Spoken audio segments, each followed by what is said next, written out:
Mapagpalang pakikinig po sa lahat, lalo't higit sa patuloy na tumatangkilik ng endless love of Jesus. Sadya nga pong walang hanggan kung magmahal si Jesus. At ako po ay isa sa nagpapatotoo dito. Ako po si Sister Lita Robles, isang guro at nakapagturo ng 28 taon sa elementary. Early in my life, nasa sa isip ko na po ang Diyos. Sumisimba kung araw ng linggo. Ang ikap ay teaching, catechism, and jail visitation at member ng COM during college life in Sacred Heart. Nang ako po ay magkaasawa, hindi po ako nakontento sa sweldo ng teacher. Nagbukas po kami ng mga negosyo at dahil dito, hindi na makatugon sa panawagan ng Diyos, lalo na kung araw ng linggo. Kung ihahambing ko po ang bahaging ito ng buhay ko, sa talinhaga ng maghahasik na matutunghayan po natin sa Ebanghelyo ni San Mateo, ako po yung lupang madawag. Nalagpakan ng binhi, tumubo ang binhi, ngunit lumago ang dawag, nasiil ang tumubong binhi at hindi nakapamunga. Nadaig at nadala po ako ng aking mga pangarap. Nakalimot sa Diyos. Kaya dumating ang mga pagsubok. Nagkasakit. Humiling, pero kahit tinugon ng hiling, hindi pa rin nakasimba. Another pagsubok. Nasunog ang bakery at naisip na kublit na ito ng Diyos.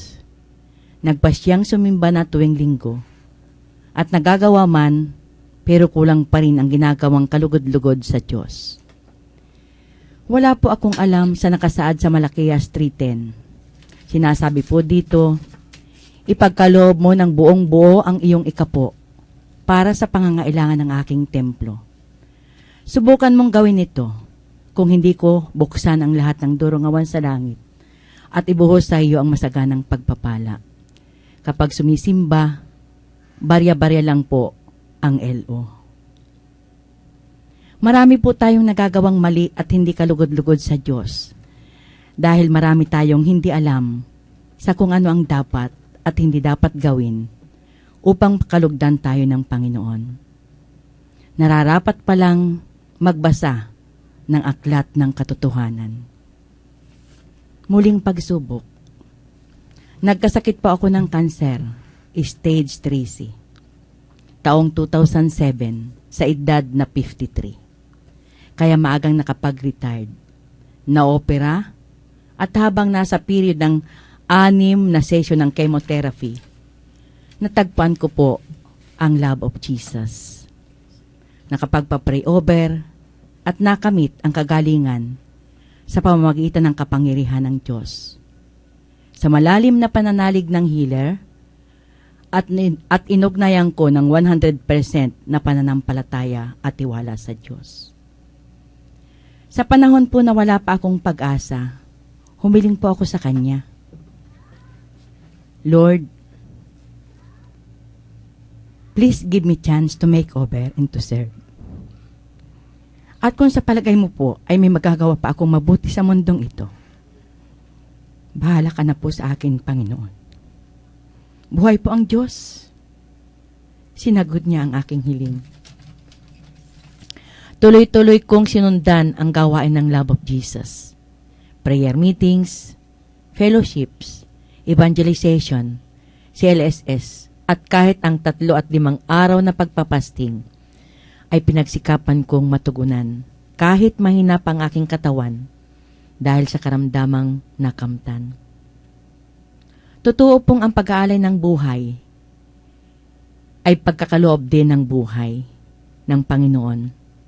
Dahil anuman ang iatang sa aking gawain, pinagsisikapan ko pong gampanan at dama ko po ang gabay at pamamatnubay ng Diyos. Ang plano ng Diyos at hindi ang plano natin ang nagaganap sa ating buhay. Magaling pong arkitekto ang Panginoon. Walang sablay, walang mintis. Dinala po niya ako sa buhay na maaaring makamit ang kaligtasan. Wala lang kaliwaan walang taksilan, walang kaliwaan, walang iwanan. Palaging nakakabit sa Panginoon. Palaging nakakapit sa Kanya, sapagkat kung tayo hihiwalay, wala po tayong pupuntahan. Damang-dama ko po ang kabutihan ng Diyos. Wala akong hiniling na hindi niya ipinagkaloob.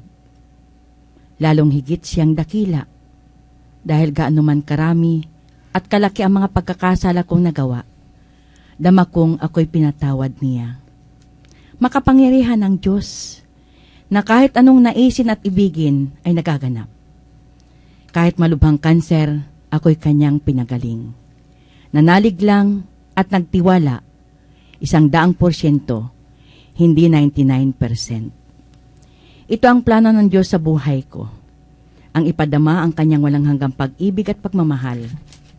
Dahil sa buhay ko ngayon na niloob niya. Kapayapaan ng isip at kalooban ang aking nararamdaman na kahit sa anong halaga, hindi pwedeng bayaran. Ang gamitin niya akong instrumento para sa ikaliligtas ng kapwa, ito ay sobrang biyaya sa akin ng Diyos. Para sa lahat ng ginamit ng Diyos na instrumento, tumulong in all aspects, physical, financial, spiritual, upang marating ko ang buhay ko ngayon. Maraming salamat po sa lahat. Higit ay sa pamilya ng Love of Jesus, sa pangunguna ni Mother Sally at ni Brother Ador. Alam ko pong kulang pa ang panalangin ko sa araw-araw para sa bawat isa sa inyo upang makamit ang inyong mga kahilingan at kagalingan.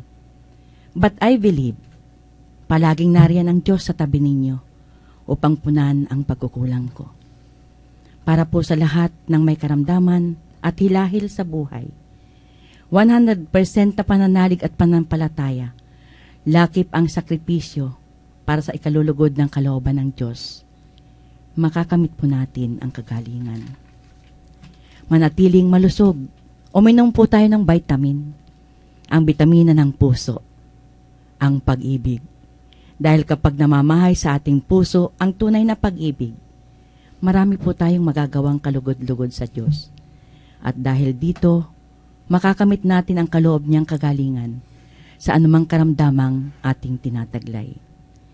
Muli, mapagpalang pakikinig po sa lahat at naway patuloy niyong pakinggan at tangkilikin ang Endless Love of Jesus dito sa DWBM 103.9 Spirit FM. Kaya mo yan. God bless you all.